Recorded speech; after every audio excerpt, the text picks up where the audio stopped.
çekiliş yaparken de Rojin'e ne oldu sorusunu soracağım belirttim. Öncelikle biraz en başından ta şu ana kadar olan süreçten bahsedersek eğer, anladığımız kadarıyla ilk etapta dosyada boğulma gerekçesiyle aslında bunun bir intihar olduğu ifade edildi ATK raporunda ve bu ilk etapta bir intihar dosyası olarak görülmeye başlandı.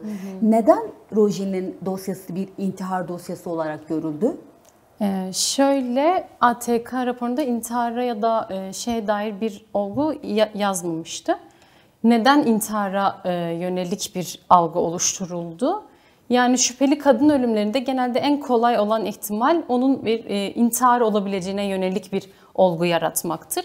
Çünkü bu hem orada çalışan kişilerin daha işine gelir. Hani uğraşmak zorunda kalmazlar, delilleri gerektiği şekilde toplamak zorunda kalmazlar belki. Ve maalesef ki ülkemizde konu bir kadın ölümü olunca çok da ciddiye alınmıyor. Üzerinde gerekli soruşturmalar yapılmıyor maalesef. Hani ilk kertede de hani ortada maalesef ki hala bir şüpheli olmadığı için intihar şeklinde bir süs verildiği doğrudur. Ve bu intihar süsü maalesef atıyorum orada çalışan polis memurları olsun, o delilleri toplamakla görevli olan memurları o işlerini yapmaya aslında sabote etti bu algı. Çünkü intihardır şeklinde düşünüp belki gerekli titizlikle o delilleri toplamadılar açıkçası. Yani şöyle olsaydı mesela intihar olarak değil de şüpheli kadın ölümü olarak dosya işlenmiş olsaydı o zaman neyle karşılaşacaktık? Yani bu şey mi olacaktı? Süreç bu kadar bir yılı değil de daha erken bir zamanda mı sonuçlanacaktı? Tam olarak nasıl bir durumla karşılaşacaktık? Aslında şöyle, hani bunu böyle çok kategorize etmeden hani intihar mı, şüpheli ölüm mü, cinayet mi, kaza mı, boğulma mı? Bu zaten ortada net bir durum yokken onu her türlü soruşturulması gerekiyor. Çünkü bu bir cinayet olabilir aslında. Hatta en kötü ihtimal belki düşünün bir cinayet olabileceği olgusuyla hareket edip her şey en ince ayrıntısına kadar araştırılması gerekiyordu. Yani gerekli deliller bu şekilde belki daha koruma altına alınabilirdi. Anladım. Şöyle peki normalde yani ATK yeni bir rapor yayınladı ama aslında bu rapor çok öncesinden de yayınlanan bir rapor vardı. Vücudunda erkek DNA'sına rastlandı diye. Ancak sonradan hani iki erkek DNA'sının işte sternal, göğüs ve vajinal kısmında olduğu tespiti yapıldıktan sonra aslında kamuoyunda bu çok fazla bir yer edinmeye başladı ama ben biraz açıkçası bu ATK raporunun içeriğini sormak istiyorum. Hani tam olarak İlk raporla şu anki rapor arasındaki farklılıklar nelerdir? Biraz orayı detaylandırabilir misiniz Şöyle bize? önce isterseniz biraz süreçten bahsedeyim. Tabii. Hani bu olay yaşandıktan sonra aile Diyarbakır Barosu'na bir başvuruda bulundu ve biz komisyon olarak bu davayla ilgilendik. Hem Nait Bey ile birlikte hem Diyarbakır Kadın Hakları Merkezi hem de Van Barosu Kadın Hakları Merkezi olarak ortak bir çalışma yürüttük. Yani dosyada ne tür bir eksiklik var, kimlerin ifadesi alınması gerekiyor. Baştan sona sürekli her hafta taleplerimizi dile getirdik. Atıyorum Rojin orada kiminle temasa geçti. 2-3 gün boyunca kiminle bir temas halinde aldı. O da arkadaşı olsun, o gün okula gittiği sınıf arkadaşları olsun ya da sahilde birlikte yürüdüğü kız arkadaşları, o telefonu bulan 3-4 kişi hepsinin ifadesinin alınmasına dair taleplerde bulunduk. Sahili kendi başına mıydı yoksa arkadaşlarla birlikte miydi? Yani ilk 1-2 gün arkadaşlarıyla birlikte, yani daha yeni tanıştığı sınıftan birkaç kız arkadaşıyla birlikte hani bir keşif gibi diyelim. Hani Van'a yeni gelmiş aslında. Hani üniversiteyi daha çevresini keşfetmek için kızlarla sahile inmiş. Üçüncü günde işte hani kendisi tekrar bir yürüyüş yapmak istemiş aslında orada. Çünkü hani dosyada gizlilik olduğu için bu arada ben hani bu kuralı ihlal etmeden konuşmak zorundayım. Bizim gözlemlediğimiz şekilde hani o gün Rojin gayet yani bir keşif amacıyla aslında hani suyu görmek, orada bir yürüyüş yapmak amacıyla arkadaşına yazdığı mesajlardan falan bunun böyle olduğu çok açık. Hani o yüzden bizim aklımızda zaten baştan beri intihar algısı bulunmamaktaydı. Biz hiçbir zaman o şekilde yaklaşmadık. Dediğimiz gibi en küçük şüpheli ne varsa hani ona dair taleplerde bulunduk. Daha doğrusu şüpheli olsa da olmasa da. Hani Rojin ilk 2-3 günde kimlerle temasa geçti? Sınıf arkadaşları ya da dediğimiz gibi o telefonu bulan kişiler ya da yurtta kargo sebebiyle iletişime geçtiği birkaç kız arkadaşı falan. Bunların ifadesinin alınmasına dair taleplerde bulunduk. Hepsinin ifadesi alındı. Kimlerle temasa geçti, geçmedi şeklinde.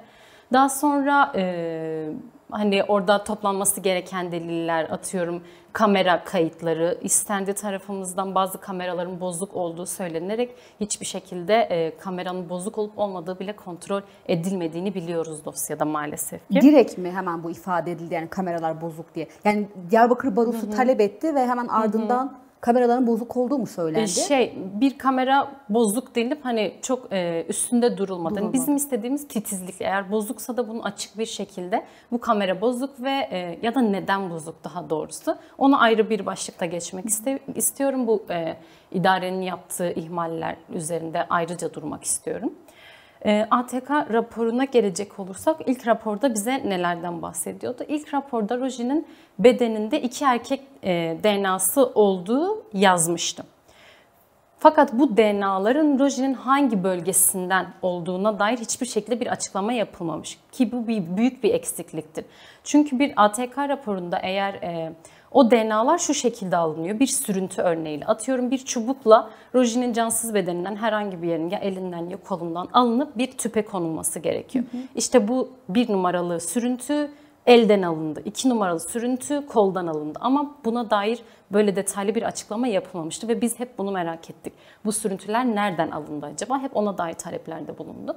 Aynı zamanda ATK şöyle bir aslında hani bunun bir şüpheli ölüm olabileceğini göz ardı ederek şöyle bir açıklama yapmıştı raporunda. İşte bunun bulaş ihtimali olabileceğini, o an işte cansız bedeni taşıyan memurlardan geçebilecek bulaş ihtimali olabileceği. Hani bunun değerlendirmesini yapması gereken kurum ATK değil. Evet. Yani gerekirse o bulaş ihtimali önce bertaraf edilecek, daha sonra buna dair bir açıklama yapılacak ki bulaş ihtimalinin olabileceği herkesin zaten DNA'sı alınıp karşılaştırma yapıldı. Dosyada 200 belki 250-256 kişiye yakın kişinin DNA'sıyla karşılaştırma yapıldı ve zaten bulaş ihtimali bertaraf edildi. O yüzden biz ATK'nın bu raporunu çok akla mantığa uygun bulmuyoruz açıkçası. Ona dair bulaş ihtimali yokken ve siz o sürüntülerin nereden alındığını açıklamazken nasıl sadece tek bir raporla bu dosyayı gerçekten işin içinden daha çıkılmaz bir hale getiriyorsunuz. Bu ilk raporda ama değil mi? Evet, İlk evet, açıklanan raporda aynen. bulaş ihtimalinin yüksek olduğunu ifade ettiler aslında. Aynen öyle. Biz de hani bulaş ihtimali orada kim görevliyse onların DNA'sı alınsın ve bu ortadan kalksın şeklinde taleplerde bulunduk.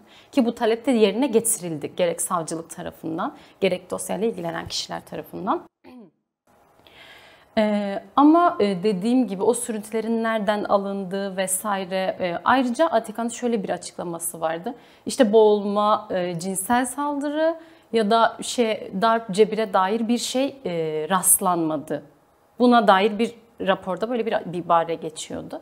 Hani siz neye dayanarak böyle bir açıklama yapıyorsunuz? O sürüntülerin nereden alındığını dahi bilmezken cinsel saldırı olmadığına dair nasıl böyle bir açıklama yapılabiliyor? Biz baştan beri hep bunu sorguluyorduk. Hayır, ama ortada bir şüpheli ölüm olabilir ve sizin devlet görevlileriniz baştan sona bunu soruşturmak zorunda. Çünkü devletin koruma yükümlülüğü bulunmaktadır yani. Devletin bir şüpheli ölümün olduğu dosyada tüm yetkilerini devreye sokması gerekiyor. Ama dediğim gibi baştan beri maalesef gerekli titizlikle bu işler yapılmadı ve hep biz yeni bir eksiklik keşfedip sürekli talepte bulunuyorduk.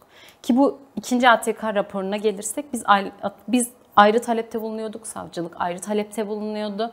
En son baktık 8-9 ay geçti ama hala bizim taleplerimiz karşılanmıyor. Bir basın metin hazırladık ve ATK hakkında suç duyurusunda bulunduk. Suç duyurusunda bu bahsettiğimiz olgulardan hepsinden bahsettik ve bizim bu suç duyurumuzdan 1-2 hafta sonrasında ATK ikinci raporu açıklandı. Ve ikinci raporda da bizim tahmin ettiğimiz üzere bir DNA'nın Roji'nin göğsünden, birinde intravajinal kısmından alındığı ortaya çıktı. Aslında bu ne demek? Bu da bir nitelikli cinsel saldırı için büyük bir delil teşkil etmekte. Yani bizim olgularımız şu an maalesef ki bir cinsel saldırı olduğuna yönelik. Yani ATK'nın hatası burada. Neden baştan beri bu açıklanmadı? Neden baştan beri cinsel saldırı ihtimali düşünülüp ona göre bir yol çizilmedi? Yani devletin bir kurumu olan ATK'nın böyle bir hata yapması gerçekten akıl kâr sağlayacak bir durum değil yani. Peki şey sormak istiyorum. Şimdi ilk rapordan ta ikinci rapora kadar 1 yıllık bir süreç geçmiş de. Şimdi bu iki DNA'nın vücudun hangi kısımlarında olduğunu belirlediler ikinci Evet. raporda.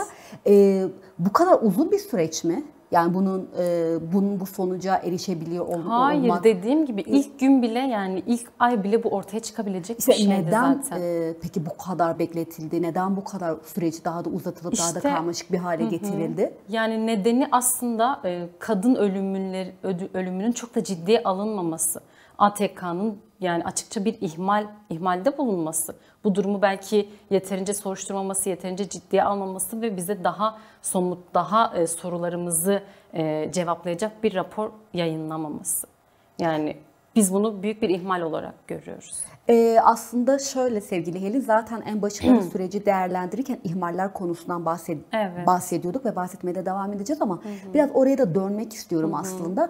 İlk süreçte hani babanın gelip Diyarbakır Barosu'na başvuruda bulunma süreci ve oradaki süreçlerdeki işte yurdun, çünkü baba birçok kez aslında yurtta çalışanların, yani oradaki memurların da eksikliklerini ifade ediyor. Süreç boyunca karşılaştıkları aslında yetkili organların maalesef ki eksik yaklaşımlarından kaynaklı sürecin daha da uzadığını ifade etti ve aslında babanın çok büyük bir mücadelesi de oldu bu süreçte. Biraz bu ihmaller konusuna da gelmek istiyorum. Hani orada biraz yarıda kaldı ama tam olarak hani nerelerde ihmaller oldu? Yani o ihmalleri birazcık daha açabilir misin? Evet, tabii ki. Şöyle, hem burada üniversite yönetiminin ihmali var, hem yurt yönetiminin açık bir ihmali var.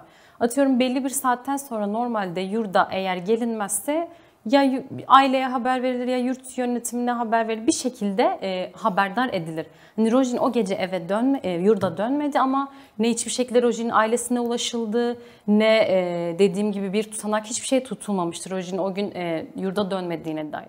Belki daha erken bir şekilde Rojin'in kaybolduğu ya da eve gelmediği, ortada anormal, yurda gelmediği, ortada anormal bir durum olduğu tespit edilseydi hani daha hızlı harekete geçilebilirdi. İlk ihmal buradan başlıyor zaten. İkinci ihmal, orada dediğim gibi dosya yine gizli olduğu için çok böyle açık bir şekilde söylemeyeceğim. Bazı ifadelerde, hani orada yaşayan komşulardan alınan ifadelerde üniversiteye aslında çoğu kişinin elini kolunu sallayarak girebildiği, öğrenci olmayan kişilerin bile gelip sahilde oturabildiği, erkeklerin ya da başka kişilerin, yani bir üniversiteye neden öğrenci olmayan dışarıdan kişiler nasıl bu kadar rahat bir şekilde girip çıkabiliyor?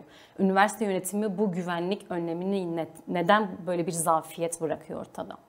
Aynı zamanda dediğim gibi hani Rojin üniversite sınırı içindeyken sahile doğru yürüyüş yaptıktan sonra son görüldüğü andan sonra orada bir kamera yok. Ve orası zaten üniversitenin sınırı. Bir üniversitenin sınırında neden kamera olmaz? Üniversitenin ya da sınırının ilerisinde de. Çünkü orası hala bir üniversite alanı. Yani bir güvenlik önlemi olarak oralarda kamera olması gerekiyordu. Belki orada bir kamera olsa biz bugün Rojin'in orada başına ne geleceğini görebilecektik. Bu da büyük bir zafiyet dediğim gibi.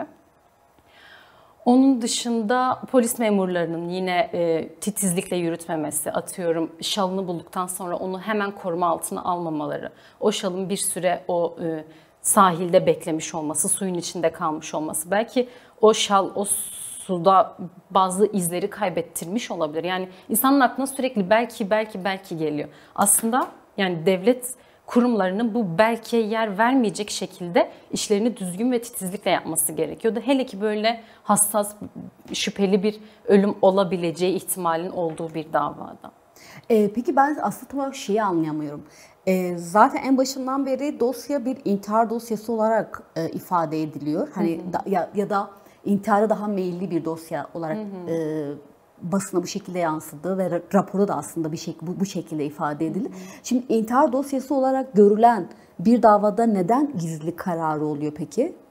Ya şöyle, hani savcılık bunu intihar dosyası olarak görmeme ihtimalinden kaynaklı. Savcılık bunun bir şüpheli ölüm olabileceğinden ötürü aslında bir gizlilik kararı verildi. Ve biliyorsunuz ki bu dosya biraz kamuoyuna mal olan bir dosya. Ve kamuoyuna mal olan dosyalarda aslında gizlilik kararı olması kesinlikle hem ailenin hem şüpheli ölüm dosyasında lehe olan bir durumdur. Çünkü bilgilerin bu kadar hızlı yayılması faili yönlendirebilir. Atıyorum bir fail varsa da eğer o an bir haberde bir bilgiye rastlandığında belki yönlenecek ve bir kaçma girişiminde bulunacak.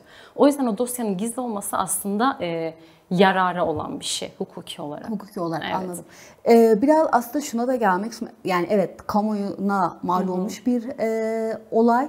Açıkçası bu birazcık da aslında hani babanın, ailenin vermiş olduğu ve kadın örgütlerinin de vermiş olduğu bir mücadeleyle aslında halen kendi yani gündemde kendi bir şekilde güncel koruyor hala.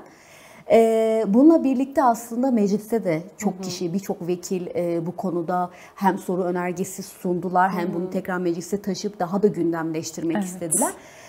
Ama bu Rojin Kabayiş dosyasına ilişkin bir araştırma önergesi sunuldu. Ancak bu araştırma önergesi AK Parti ve MHP oylarıyla reddedildi. Şimdi bu kadar gündemde olan bir konu ve bir yerde aslında bir kadın katledildi mi, ne oldu tam olarak aslında bilmediğimiz ve aydınlatılmasını istediğimiz, hani hem kadın örgütleri tarafından hem de en başta ailesinin aslında istediği bir durum. Şimdi burada neden reddedildiği kısmını biraz değerlendirebilir misiniz? Hani neden bu reddedildi ki? Yani araştırılması mecliste süreci daha da kısa bir sürede aydınlatmayacak mıydı? Şöyle, ben az önceki bilgiye bir ek yapma ihtiyacı duyuyorum. Tabii. Dosyada gizlilik kararı var ama bu dosyadaki gizlilik kararı hani avukatları ve aileye uygulanan bir karar değil. Yani öyle olsa bizim yararımıza olmayacaktı. Biz hani dosyadaki bilgilere erişebiliyoruz. Hani hem savcılık hem kalemdeki kişilerle birlikte. Aslında hani bizim o bilgilere erişimimiz bir ihtiyaçtır ki biz hani ona göre taleplerde bulunalım. Yine aileyi bilgilendirebilirim. Orada bir karışıklık olmasın diye ek bir açıklama yapma ihtiyacı duyuyorum. Siz aile ve avukatlar bilgiye erişebiliyor mu? Evet, biz erişebiliyoruz. Tamam. O konuda sıkıntı yok. Yani ikinci sorunuza gelecek olursak, yani zaten Türkiye'de her zaman bir cezasızlık politikası, kadın ölümlerine karşı, kadın cinayetlerine, kadın şiddetine karşı bir cezasızlık politikası olduğu gerçeği var. Aynı zamanda hani bu bahsettiğimiz neden reddedildi, neden İstanbul Sözleşmesi'nden çekildi, neden daha kadın ve aileyi koruyan yasalar yapılmıyor. Bu nedenler aslında hep her gün sorduğumuz şeyler. O yüzden bu durumun da nedenini gerçekten maalesef ki yani biz bir cevap bulamıyoruz. Neden? Gerçekten neden reddedildi? Bunun bir cevabını ben de veremiyorum. Bir kadın ölümünün soruşturulması neden, kime, nasıl bir zarar verecek? Burada aslında dediğim gibi belki de o devlete olan inancın sarsıldığından ötürü, ATK'da olan durumdan ötürü hani bunun soruşturulması, yani oradaki kişilerin belki kadın ölüm cinayetlerini çok da ciddiye almamalarından ötürü kaynaklanan bir durum olabilir. Anladım. Peki Adalet Bakanı da bu konuya ilişkin açıklama yapmak zorunda kaldı. Daha da titizlikle inceleneceğini ifade etti. Peki bundan sonraki aşamada Rojin Kabayiş'in dosyası daha hızlı bir şekilde aydınlatılacak mı? Yani bu oraya bir emare olarak gösterilebilir mi? Ya şöyle, öncelikle hani neden bir yıl sonra bu titizlikle soruşturulsun kararı alınıyor? Bir neden daha aslında dile getiriyorum. Zaten bu durum baştan beri ortadaydı. Yani illa baronun, kadın hakları merkezinin, ailenin bu kadar yıpranması mı gerekiyordu? İlla sokak, cadde gezip adalet çağrısında mı bulunmaları gerekiyordu böyle bir adımın atılması için? Öncelikle bu bir eleştiri olsun aslında. Yani daha titizlikle yürütülür. Tabii ki de bizim için bir kazanımdır bu da. Böyle bir kamuoyu yaratıp Adalet Bakanlığı'na ulaşıp böyle bir açıklama yaptırmak da bir kazanımdır. Ama keşke bir yıl sonunda olmasaydı bu. Keşke yani direkt bir kadın ölmüş cinayeti varsa, öyle bir şüphe varsa buna dair zaten tüm önlemler devlet tarafından alınsaydı. Gerekli politikalar yürütülseydi. Hani mesela şöyle bir açıklama da yapıldı. Rojin'in telefonunun kırılabilmesi için yurt dışından gerekli uzmanlara başvurulacak şeklinde. Türkiye'nin neden böyle bir mekanizması yok? Neden bunun için illa yurt dışına başvurmak gerekiyor? Yani aslında asıl sorun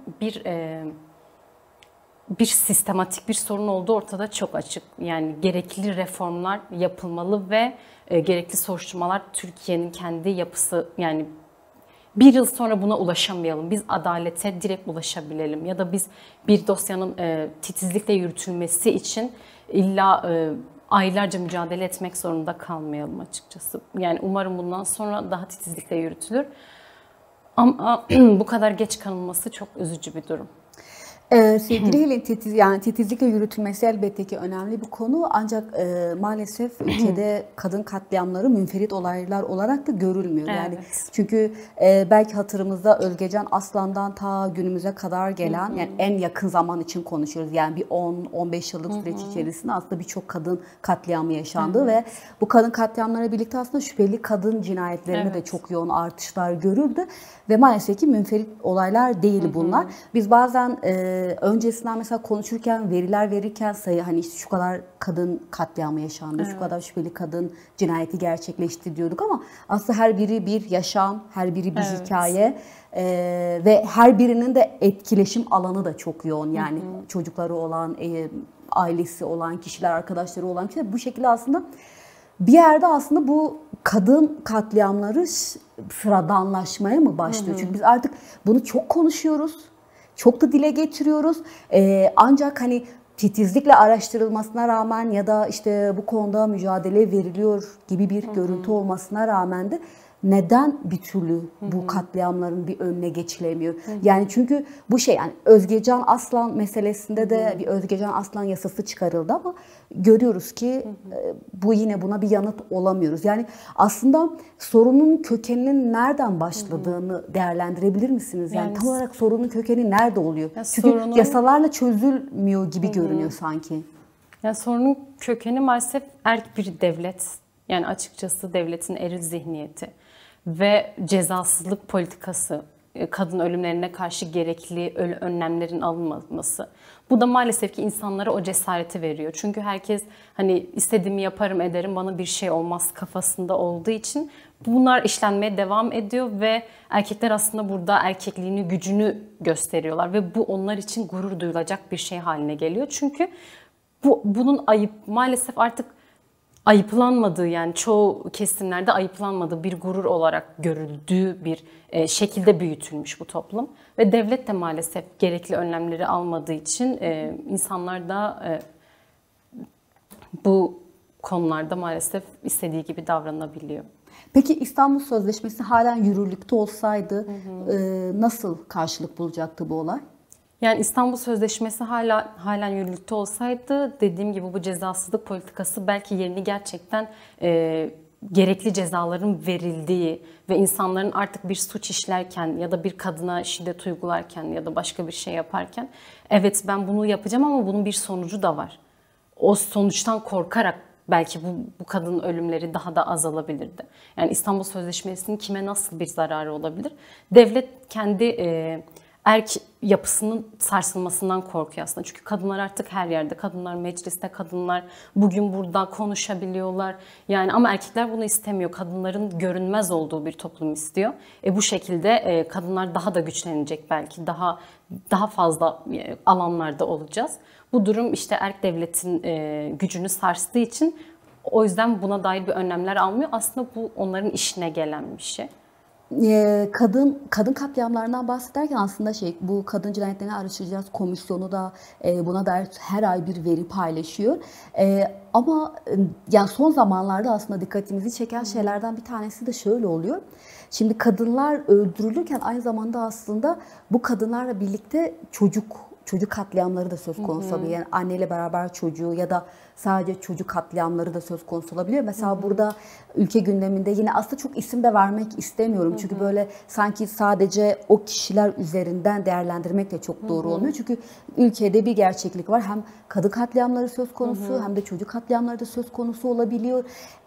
Ancak bu artık toplumda bir şey olarak şema, daha böyle genel bir çerçeve var. Sadece kadınlar değil, kadınlar ve çocuklar gibi ölümler gerçekleştirmeye başlanıyor.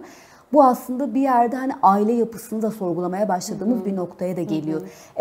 Ve 2025 aslında aile yılı olarak da ifade edildi. Evet. Tam da aslında aile yılı olarak ifade edilen bu süreçte hem kadın katliamları hem kadınlarla birlikte bu kadınların çocuk katliamları da söz konusu oluyor da burayı nasıl değerlendirebiliriz peki? Yani aile yılının ilan edildiği yılda bu kadar kadın ve çocuk katliamının olması aslında çelişkiyi açıkça ortaya seriyor.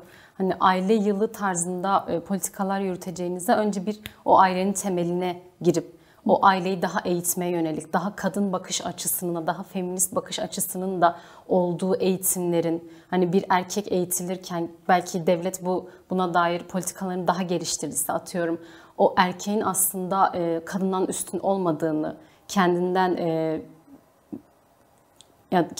daha güçsüz gördüğünüz kişileri ezmemeniz gerektiğine dair, belki annelerimiz belki maalesef öyle bir toplumda büyüdüğümüz için onların kafasında da bir zihniyet oluşmuş durumda. Belki bu zihniyetleri yıkmaya yönelik politikalar uygulanmalıydı. Aile yılı ya da çocuk yapılsın şeklinde politikalar yapmaktansa önce olan aileleri bir daha sağlam temel üzerine inşa etmelisin. O çocuk neden, atıyorum o erkek çocuğu neden kendini kız çocuğundan üstün görüyor? Ya da bir erkek neden kadını ezme ya da onu öldürme hakkını kendinde bulunabiliyor? Dediğim gibi daha bunlara yönelik keşke politikalar uygulansaydı. Gerekirse aile içi eğitimler, çocuklara özel eğitimler, daha çok erkek çocuklarına bu yönlü eğitimler yapılsaydı. Mesela biz Kadın Hakları Merkezi olarak hani kendi çapımızda küçük eğitimler yapmaya çalışıyoruz. Atıyorum bazı köylerde kadınlarla bir araya geliyoruz. Buna dair eğitimler, demeçler veriyoruz ve hani onlardaki eri zihniyeti bile açıkçası görebiliyoruz. Önce biz onları yıkmaya çalışıyoruz açıkçası. Kadındaki o oluşmuş ama tabii ki de onlara yüklenmiş. Bunun için aslında onları suçlamıyoruz. Onlara yüklenmiş eri zihniyeti kendimizce yıkmaya çalışıyoruz. Erkeklerle de bir eğitim ya da tarzı yapmaya çalışıyoruz ama maalesef çok yaklaşmıyorlar. Hani yaklaşanlarda bile aslında yine o soru işaretlerini oluşturmak aslında belki o gün eve gidince ona dair düşünmesine sebep oluyor. Hani biz küçük çapta biz devlet olmadan bunu yapabiliyorsak devlet neden bunu yapmıyor? Daha yani her yere inerek buna dair politikalarda eğitimler, demeçler vererek bunu daha yaygın, daha bilinçli bir toplum oluşturmaya yönelik adımlar neden atılmıyor? Hani böyle daha aile yılı, işte daha yine erkeğin daha güçlü olduğu politikalar yerine keşke böyle şeyler tercih edilse. Aslında sevgili Helin, zaten sorunun çok yani köklü bir şey olduğunu hani ifade ettik. Tarihsel bir süreçten de geliyor. Ve anladığımız kadarıyla da zaten bu sorunun çözümünün sadece bir sözleşme yapılması gibi. Evet, İstanbul Sözleşmesi yapıldı ancak devlet bir gecede de istediğinde o sözleşmeden de vazgeçebildi yani. Bunun aslında sürecin çok daha yani çok daha geçmişe dayan, binlerce yıl öncesine dayanmış bir erk sisteminden bahsediyoruz. Bunu değiştirmek için de sanırım bayağı uzun ve meşakkatli bir kadın mücadelesine de gerek var. Tam da aslında burada belki de az önce hani sizin de ifade ettiğiniz gibi evet kadınlar bu konuda biraz daha mücadeleyi daha büyütmekten yanarken erkekler biraz çok eğitimden daha fazla eğitim içeriğinden çok yanaşmama ya da biraz da konfor alanını bırakmak istememe hali de söz konusu olur. Çünkü gerçekten şu anki mevcut sistemde erkeğin en konforlu olduğu bir alan. Ve bu alanı bırakmak istemiyor. Çünkü iktidar sistem kendisini bir şekilde bu şekilde yönetiyor ve buradan da bu alandan da çıkmak istemiyor. Belki biraz şu konuyu değerlendirmenizi isteyeceğim. Yani evet kadınların çok büyük bir sorumluluğu var. Çok büyük bir yükümlülük var. Çünkü tarihsel süreçten gelen o ağırlığı bir yerde aslında bir mücadeleyle de hafifletmek istiyor. Yani kendi haklarının konusunda, temel eşit yaşam konusunda. Şimdi tam olarak bu konuda belki de kadınların üzerine ne düşüyoru biraz konuşabiliriz. Yani kadınlar, şahıs olarak da kadınlar, kadın örgütleri, sivil toplum kurumları, inisiyatifler, meclis. Tam olarak aslında çünkü biz anlatmaya çalıştığımız şey şu. Yeni bir toplum inşasından bahsediyoruz ve bu yeni toplum inşasında aslında kadın erkek eşitliği üzerinden bir durumdan bahsediyoruz ve anladığım kadarıyla bunu sadece bir anayasa maddesiyle de mümkün olamadığını çünkü sorunun çok köksel bir şey olduğundan bahsediyoruz. Belki burada biz kadınlara neler düşüyor? Biraz bunları değerlendirebilir misiniz? Yani dediğiniz gibi her şey yasa kağıt üzerinde maalesef ilerlemiyor. Sahada da bu mücadeleyi kesinlikle göstermek gerekiyor.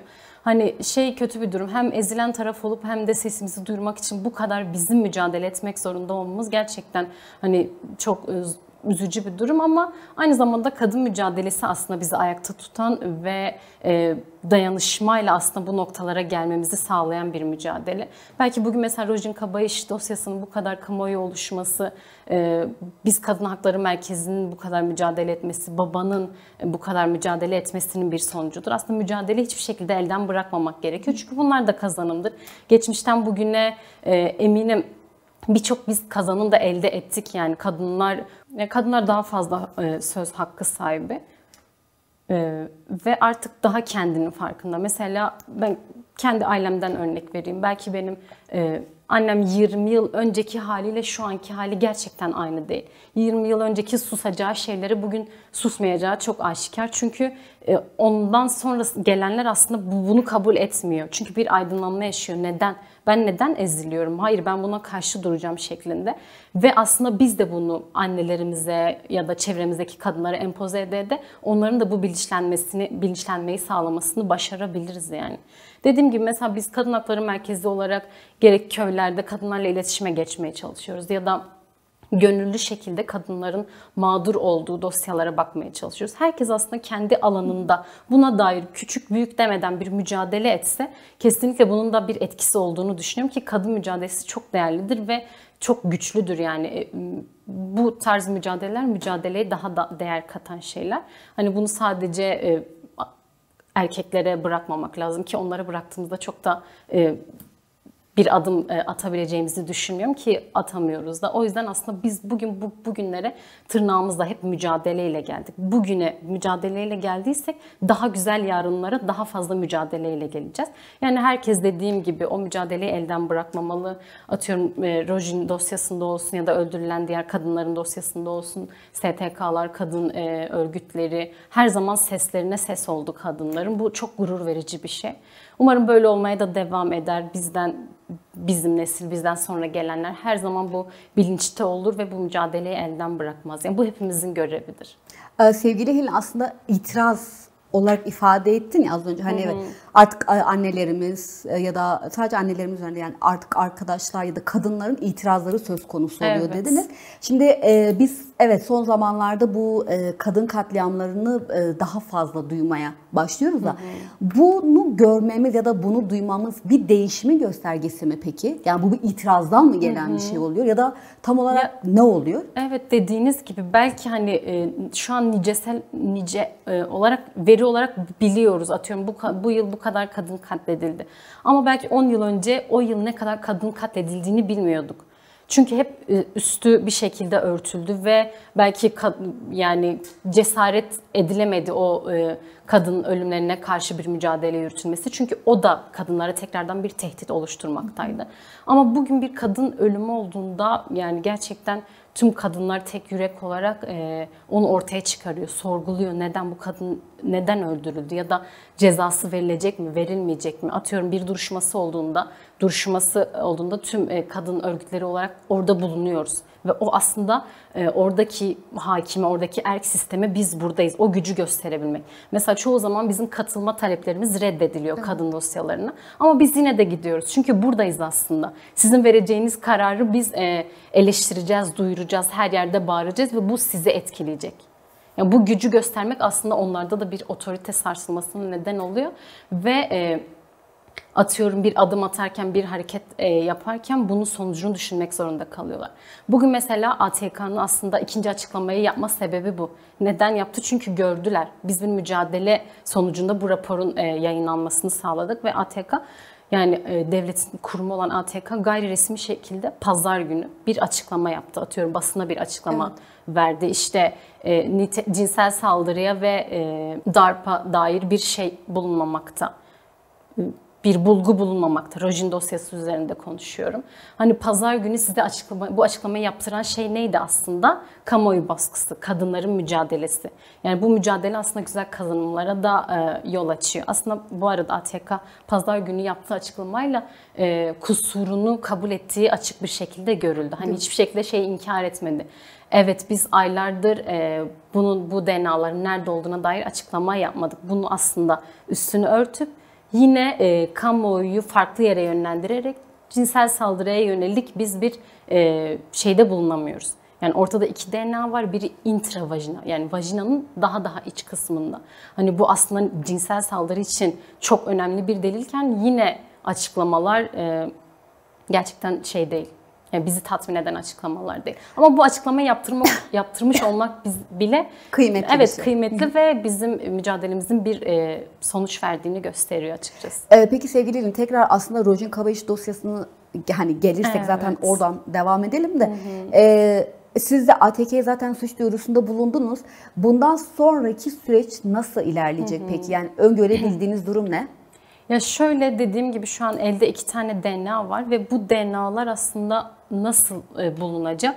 Ya dosyada bir şüpheli bulunacak ve DNA'lar karşılaştırılacak ya da gönüllü şekilde, atıyorum, ifadesi alınan kişilerden. Çünkü DNA şöyle bir şey, zorla alınabilen bir şey değil. Atıyorum kişi istemezse rızası dışında ondan bir DNA örneği alınıp karşılaştırma yapılamaz. Ama şeyde olamaz, mesela bulunduğu yerde diyelim, işte Molla Kasım ve işte kampüs sahilinde bulunduğu yerde o gün kamera kayıtlarında geçen tüm insanlar varsa diyelim. Evet.